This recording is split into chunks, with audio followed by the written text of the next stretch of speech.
তো সহবাসের সময় এই 5টি কাজ কখনো করবেন না, তাহলে আপনাদের বড় বিপদে পড়ে যাবে। যেমন প্রথম ভুলটি হলো সহবাসের পূর্বে বিছানা ঝেড়ে না নেওয়া। বিষয়টি অনেকের কাছে সাধারণ এবং গুরুত্বহীন মনে হলেও এই ভুলটির জন্য সহবাসে অনেক বড় রকমের বিপদ হতে পারে। যেমন স্যাঁতসেঁতে বিছানায় সহবাস করবেন না, কারণ স্যাঁতসেঁতে বিছানা হলো জীবাণুদের কারখানা। ইনফেকশনের হাত থেকে বাঁচতে গেলে বিছানাটা পরিষ্কার কিনা তা সবার আগে যাচাই করে দেখুন। দীর্ঘদিন একই বিছানার চাদর ব্যবহার করলে সেখানেও বিপদ লুকিয়ে থাকে, তাই নিয়মিত বিছানার চাদর পরিষ্কার রাখতে হবে। তাছাড়া রাসূল সাল্লাল্লাহু আলাইহি ওয়াসাল্লাম বলেছেন, যদি তোমাদের কেউ বিছানায় যায় তখন সে যেন বিছানাটা ভালোভাবে ঝেড়ে নেয়, কারণ সে হয়তো জানে না যে বিছানার উপর তার অনুপস্থিতিতে পীড়াদায়ক কোনো কিছু আছে কিনা। অর্থাৎ বিছানায় সাপ, বিচ্ছু, পোকামাকড়, পিঁপড়া, ছাড়পোকা ইত্যাদি থাকলে তা সহবাসের জন্য প্রতিবন্ধকতা সৃষ্টি করতে পারে। বুখারী হাদিস 6310। তো প্রিয় পর্দার আড়ালের মা ও বোনেরা, মনে রাখবেন আমাদের যৌনাঙ্গ খুবই সেন্সিটিভ হয়ে থাকে। সেখানে যদি কোনো পিঁপড়ে বা পোকামাকড় কামড়ে দেয় তাহলে সহবাস উপভোগ হওয়ার চেয়ে তার উল্টো হতে পারে। তাই সহবাসের পূর্বে অবশ্যই বিছানা ছেড়ে নেওয়া জরুরি। তো 2 নাম্বার ভুলটি হলো আমরা অনেকেই উত্তেজনাবশত সহবাসে তাড়াহুড়ো করে ফেলি, ফলে আমাদের সঙ্গে নিয়ে কাম্য উত্তেজনা ঠিকঠাক মতো হয় না, উঠিয়ে আমরা সহবাসে লিপ্ত হয়ে যাই, যা সাধারণত ধর্ষণকারীরা করে থাকে।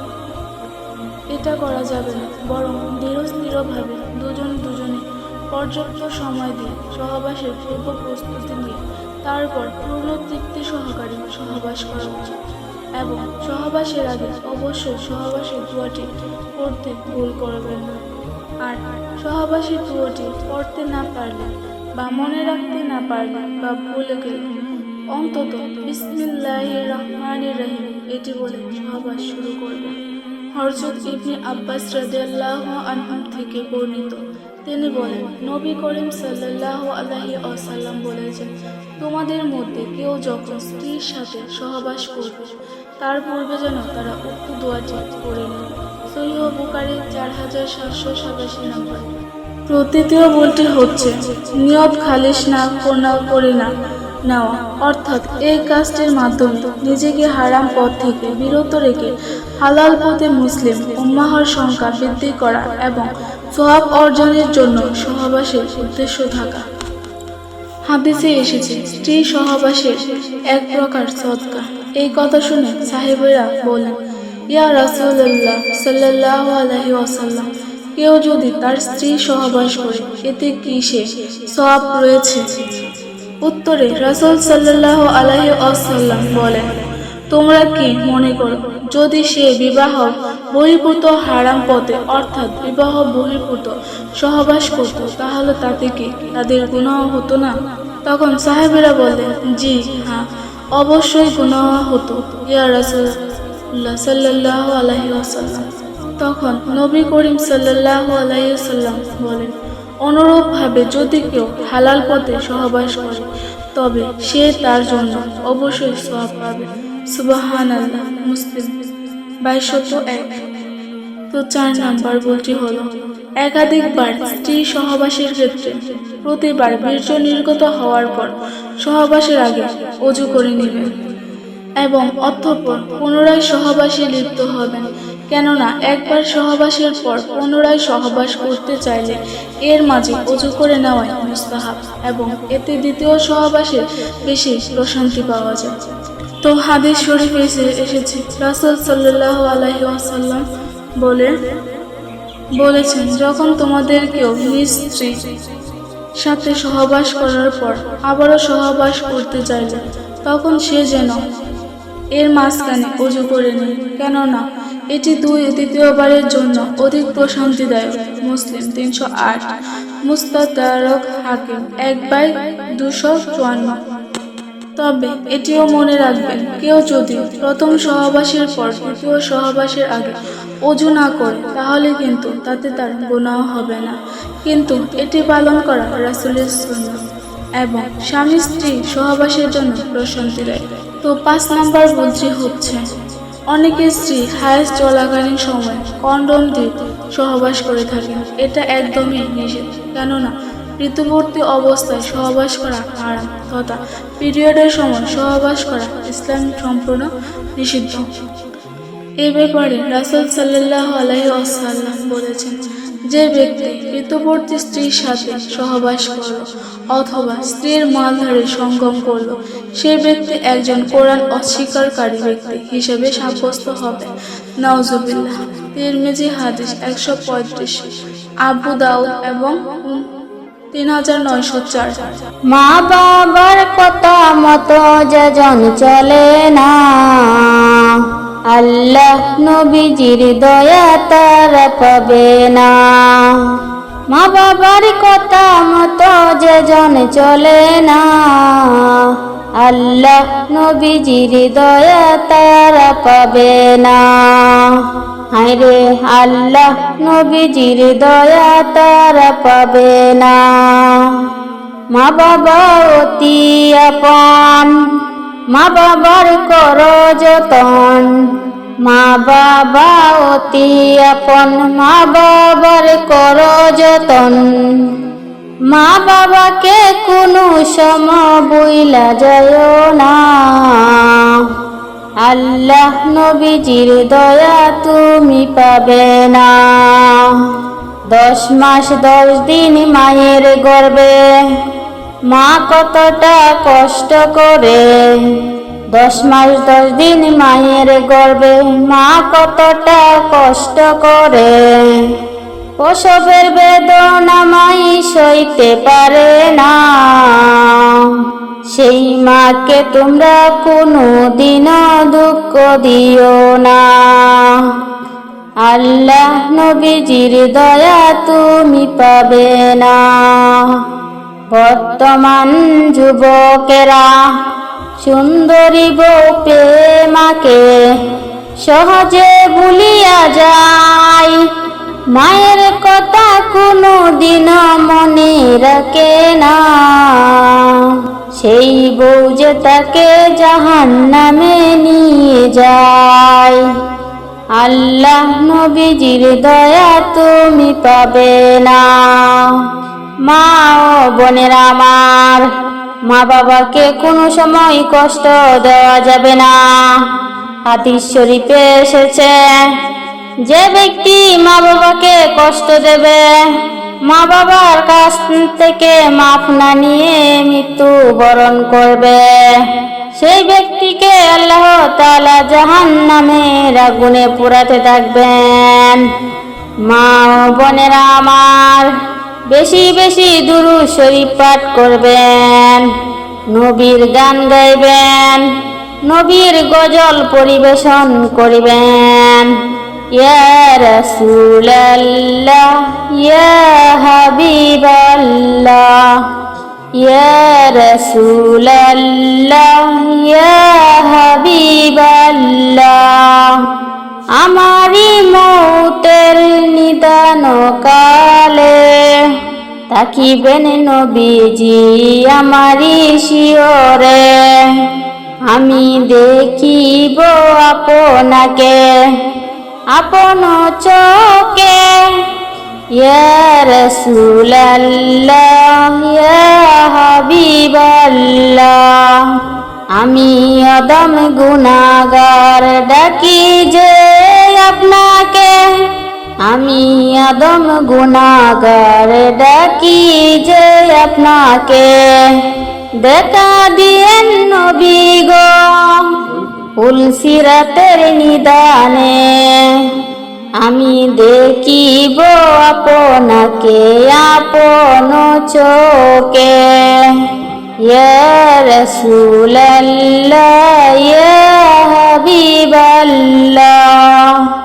হইতাম যদি পাখি গো, যাইতাম সোনার মদিনা, হইতাম যদি পাখি গো, যাইতাম সোনার মদিনা। চুম্বন করতাম নবী গো আপনার চরণে। আপনি দেখা দিয়েন নবী গো আমার স্বপনে।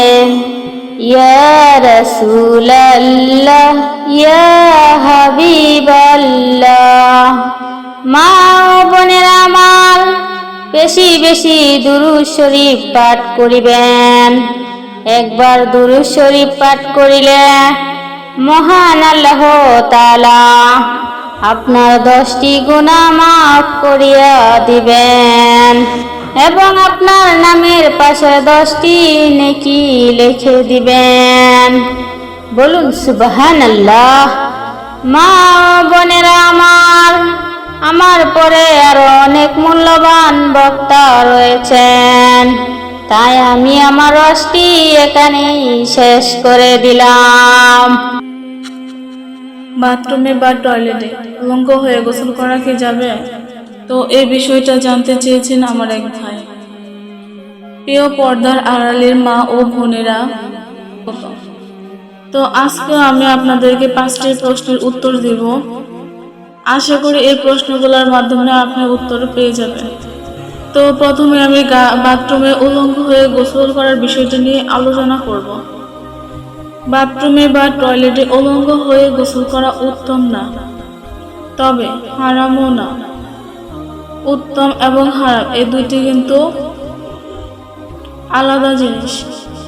বাথরুমে বা টয়লেটে যেখানে আপনারা নীরবে গোসল করলেন, যেহেতু আপনাকে অন্য কেউ দেখছে না, সেক্ষেত্রে বিবস্ত্র বা উলঙ্গ হয়ে গোসল করলেও সেটি হারাম হবে না। কেননা আমরা জানি একটা সময় মানুষের কাপড় চোপড় কম ছিল, অনেকেরই এক জোড়া কাপড় থাকতো, ওই এক জোড়া কাপড় দিয়ে অনেক দিন পার করে দেয়। তো আজকাল আমাদের অনেক কাপড় চোপড় রয়েছে, তাই টয়লেটে গোসল করার সময় আমরা আমাদের লজ্জাস্থান থেকে গোসল করলে সেটাই উত্তম। তবে বিবস্ত্র হয়ে গোসল করলে সেটা হারাম হবে না।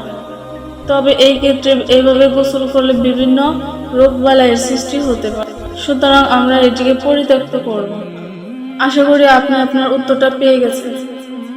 অর্থাৎ সঠিকভাবে আমরা বাথরুমে গোসল করব।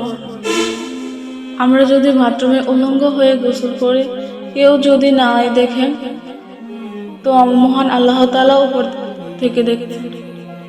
তো আল্লাহ তাআলার ভয়ে সম্মানে তো আমরা এই কাজ থেকে বিরত থাকার চেষ্টা করব। তো আমি এখন আমার দ্বিতীয় প্রশ্নের উত্তর দেব। সেটা হচ্ছে, উলঙ্গ হয়ে সহবাস করা যাবে কি না? এই বিষয়টাও অনেক গুরুত্বপূর্ণ ও জানার বিষয়। দেখেন, লজ্জা নয়, জানতে হবে। উলঙ্গ হয়ে সহবাস করলেও সেক্ষেত্রে হারাম হয় না, কেননা আমরা আল্লাহর রাসূলের উম্মত। তো আল্লাহর রাসূল যেভাবে আমাদের শিক্ষা দিয়ে গেছেন, তো আমরা সেভাবেই করব। সহবাস করার সময় পুরোপুরি উলঙ্গ না হয়ে একটু কাপড় আমাদের শরীরে রাখতে হবে, যেমন চাদর, লুঙ্গি রাখতে হবে। অর্থাৎ পুরোপুরি উলঙ্গ হয়ে সহবাস করা উচিত না, তবে এটা হারাম না। তো আমি আশা করব আপনার প্রশ্নের উত্তরটা পেয়েছেন। তো আমার প্রিয় পর্দার আড়ালের মা ও বোনেরা, এই ছিল আজকের রমজানের আলোচনা। তো আমার ভিডিওটি যদি ভালো লেগে থাকে তাহলে অবশ্যই আমার চ্যানেলটিকে সাবস্ক্রাইব করবেন এবং ইসলামিক দাওয়াত চ্যানেলের পাশেই থাকবেন। আসসালামু আলাইকুম ওয়া রাহমাতুল্লাহি ওয়া বারাকাতুহু। আপনার কি রুজি রোজগার নেই? রুজি রোজগার কমে গেছে? রুজি রোজগার বৃদ্ধির জন্য কোন আমল করিবেন বা কোন দোয়া পড়িবেন বা কি পড়িলে আপনার রুজি রোজগার বেড়ে যাবে, তা যদি জানতে চান তাহলে এই ভিডিওটি আপনার জন্য। ভিডিওটি না টেনে সম্পূর্ণ ভিডিওটি যদি আপনি দেখেন, তাহলে আপনি জানতে পারবেন ছোট্ট একটি আমল করে আপনার রুজি রোজগার কিভাবে বৃদ্ধি করবেন। কেননা আজকাল খুব কঠিন সময়, মানুষের রুজি রোজগার অনেক কমে গেছে, কিন্তু দেখা যায় খরচ অনেক বেশি। খরচ করে কুলানো যাচ্ছে না। 300 টাকা রুজি করে 600 টাকার ওষুধ লাগে। তাই আমাদের মা ও বোনেরা ও আমাদের দেশের অনেক মানুষ টাকার অভাবে, চিকিৎসার অভাবে মারা যাচ্ছে। তাই আমাদের রুজি রোজগার বৃদ্ধির জন্য আল্লাহর কাছে দোয়া করার দরকার। তাই আমি আপনাদের কথা চিন্তা করে, অনেক কষ্ট করে, অনেক খোঁজাখুঁজি করে ছোট্ট একটি দোয়া বের করেছি। কিন্তু যদিও ছোট হয়, কিন্তু এটি কাজ করবে পাহাড় সমান। এই দোয়াটি আপনি আমল করলে আপনার ঘরে বাতাসের মতো রহমত প্রবেশ করবে। চারদিক থেকে আপনার উন্নতি হবে। তাহলে আমি আশা করব যারা এই ভিডিওটি দেখছেন প্রত্যেকেরই এই দোয়াটি শেখার দরকার। কেননা আমরা প্রত্যেকেই রুজি রোজগার বাড়াতে চাই। তাহলে আমি আল্লাহর নাম নিয়ে বিসমিল্লাহ বলিয়া, নবীর উপর দুরূদ পড়িয়া, নবীর রওজায় চুমুকে আমি দোয়াটি পড়ছি। বিসমিল্লাহির রহমানির রহিম, ইয়া রাজ্জিকু। এই ছোট্ট দোয়াটি আপনি আমল করবেন। দোয়াটি অনেক ছোট, পড়তে আপনার উঠেও বাজবে না, কিন্তু কাজ করবে অনেক বেশি। আমি আবারও বলছি, ইয়া রাজ্জিকু, ইয়া রাজ্জিকু। এই দোয়াটি আপনি প্রত্যেক ফরজ নামাজের পর কমপক্ষে 11 বার আমল করুন এবং বেশি বেশি দুরূদ শরীফ পাঠ করুন। আপনি দেখবেন আপনার রুজি রোজগার বেড়ে যাবে। আপনি যে কাজই করেন না কেন, এই কাজ থেকে অনেক বেশি ইনকাম করতে পারবেন। তো প্রিয় দিনী ভাই বোনেরা, এই ছিল আজকের ছোট্ট ভিডিও। তো দেরি না করে চলে যাচ্ছি আজকের আলোচনা। সহবাসীর সময় আজান দিলে কি করবেন, আবার কি করা প্রয়োজনীয়। তো প্রিয় পর্দার আড়ালের মা ও বোনেরা, আজানের সময় আজানের জবাব দেওয়া না আগে নাকি স্বামীর ডাকে সাড়া দেওয়া? সহবাসীর সময় আজানের জবাব দেওয়া যাবে কি? তো প্রিয় পর্দার আড়ালের মা ও বোনেরা, আজানের সময় আজানের জবাব দিচ্ছি এমন সময় স্বামী ডাক অথবা কল দিল, আমার জন্য উত্তম কোনটা হবে? আজানের জবাব দেওয়া নাকি তার কল ধরা বা ডাকে সাড়া দেওয়া? আর সহবাসের সময় আজানের জবাব দেওয়া যাবে কি না তা নিয়ে হবে আজকের আলোচনা, এবং তা আমরা জেনে নিই। তো প্রিয় পর্দার আড়ালের মা ও বোনেরা, লজ্জা নয়, জানতে হবে। তো এর উত্তম হলো, যদি মনে হয় স্বামীর কল ধরতে বিলম্ব হলে তিনি রাগ করবেন বা মন খারাপ করবেন, তাহলে আজানের জবাব বাদ দিয়ে স্বামীর সাথে কথা বলা জরুরি। আর আশেপাশে থাকা অবস্থায় ডাকলে তার ডাকে সাড়া দেওয়ার মধ্যেও আজানের জবাব দেওয়ার চেষ্টা করা ভালো যদি সম্ভব হয়। কারণ কারোর সাথে টুকটাক কথা বলার ফাঁকেও বা কাজ করা অবশ্যই মুখে আজানের জবাব দেওয়া সম্ভব। তো প্রিয় পর্দার আড়ালের মা ও বোনেরা, তবে মনে রাখতে হবে আজকের জবাব দেওয়া, আজানের জবাব দেওয়া ফরজ বা ওয়াজিব নয়, বরং মুস্তাহাব। আর স্বামীর ডাকে সাড়া দেওয়া ফরজ। সুতরাং স্বামীর হক আগে, এই বিষয়টি মাথায় রেখে কাজ করতে হবে। অবশ্যই স্বামী স্ত্রীর মিলনের সময় আজানের জবাব দেওয়া ঠিক নয়। ইমাম নওবী রাদিয়াল্লাহু আনহু সহিহ মুসলিম ব্যাখ্যায় বলেন, হাজত পূরণের জন্য, পেশাব পায়খানার জন্য বসা অবস্থায় কোনো ধরনের আল্লাহর জিকির করা মাকরুহ বা অপছন্দনীয় কাজ। সুতরাং এই অবস্থায় তাসবিহ তাহলিল পাঠ করবে না, সালামের জবাব দেবে না, হাজি জবাব দেবে না, হাজি দিলে আলহামদুলিল্লাহ বলবে না, এবং মুয়াজ্জিনের অনুরূপ শব্দ উচ্চারণ করে আজানের জবাব দেবে না। ফকিরগণ আরো বলেছেন, স্বামী স্ত্রী মিলনের সময় এই সব জিকির আজকার উচ্চারণ করবে না, তবে এই অবস্থায় হাজি দিলে মনে মনে আলহামদুলিল্লাহ পাঠ করবে, কিন্তু জিহ্বা নেড়ে তা উচ্চারণ করবেন না। তবে পেশাব পায়খানা এবং সহবাসের সময় জিকির পাঠ করা মাকরুহ বা অপছন্দনীয় হওয়ার বিষয়টা উল্লেখ করলাম। এটা মাকরুহ তানজিহি তাহারিমি নয়, সুতরাং কেউ যদি এমনটি করে ফেলে তাতে গুনাহ হবে না। তো প্রিয় পর্দার আড়ালের মা ও বোনেরা, আশা করছি আপনারা এই বিষয়টি বুঝতে পেরেছেন এবং আপনারা যদি এই ভিডিওটি মনোযোগ সহকারে শুনেন তাহলে অবশ্যই আমার ভিডিওটির দ্বারা আপনারা কিছুটা হলেও উপকৃত হতে পারেন।